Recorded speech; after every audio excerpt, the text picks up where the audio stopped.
Welcome back from the weekend. Did you have a good one? Great. Now let me ruin your happy Monday. If you love traveling, you might want to give your travel agent a call real soon. It looks like our Department of Civil Aviation is starting to dream big, and they want to become an aviation authority in the region. Sounds nice, but the bad news? This dream requires money. Money that the DCA does not have. So what do? They are proposing a sharp increase in the monthly air navigation flight charges as well as airline operating certificate fees. When DCA Director General Azharuddin Abdul Rahman was asked about whether airlines will pass additional costs to passengers, he replied that it is not under the DCA's purview and it is up to the airlines. Well, think about it, people. If airlines brag that they pass savings down to customers, I think we all know what's coming.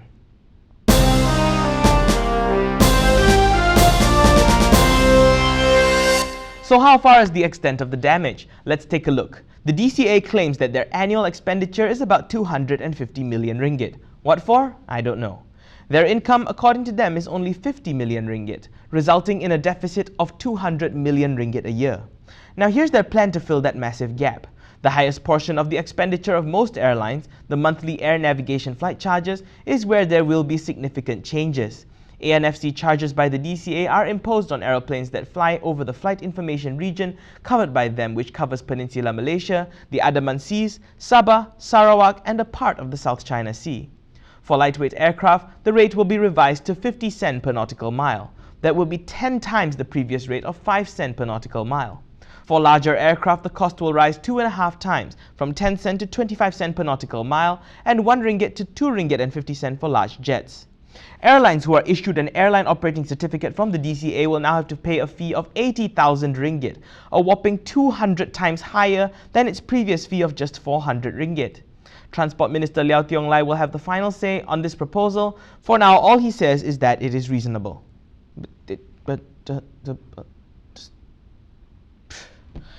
Let's move on.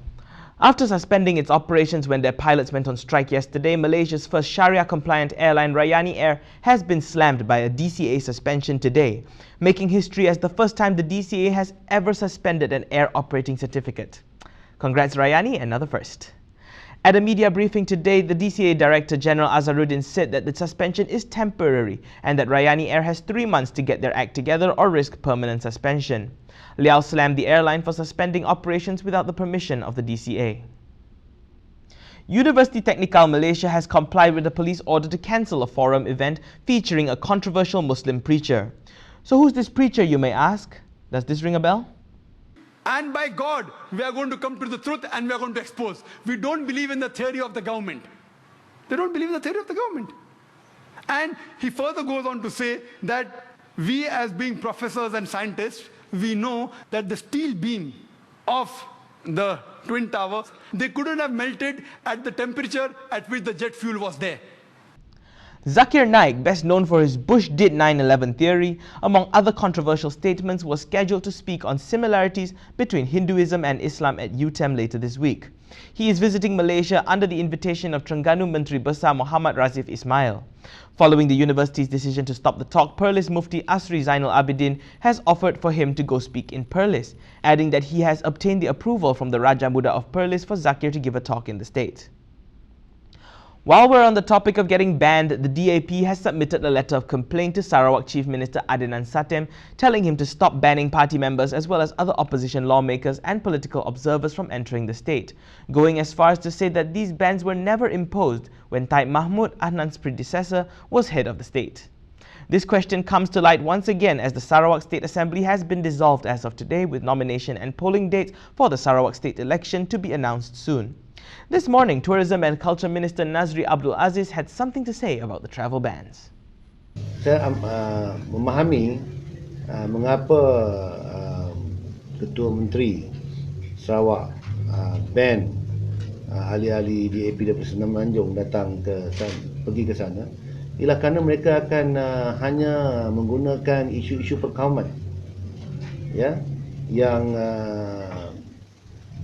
ketara di Semenanjung jika dibandingkan dengan Sarawak. Jadi dia nak maintain good relations among the various communities in Sarawak. And DAP is typically chauvinist and racist and they will issue, they will create issues which may create division among the Sarawakian. And that, ladies and gentlemen, is the end of the fact sheet. What do you think of DCA's proposal? Practical or preposterous? Let's talk in the comments. Also, don't forget to hit the like button and subscribe if you haven't already. I'm Daniel Anthony. Thanks for watching.